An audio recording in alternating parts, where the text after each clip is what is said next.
বেনজির তার পরিবার সহ বিদেশে গেলেন, তিনি জানেন না। মানে স্পিকার, খুব কষ্ট পেলাম।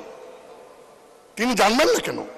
হ্যাঁ, যেতে পারে, যেহেতু বেনজির সাহেবের কোনো নিষেধাজ্ঞা নাই, যেতে পারেন। জানবেন না কেন? কারণ তিনি তো এয়ারপোর্টে ইমিগ্রেশন হয়ে গেছেন।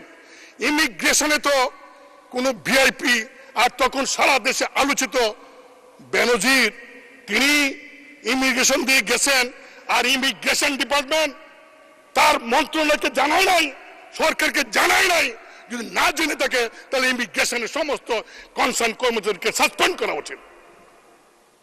প্রাইভেট সার্ভিস, কি সর্বনাশের কথা।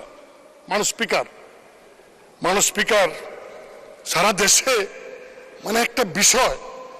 আমরা জানি এই আওয়ামী লীগ সরকার একজন প্রতিমন্ত্রী ছিলেন, তার রেড পাসপোর্ট ছিল এবং সবুজ পাসপোর্ট ছিল।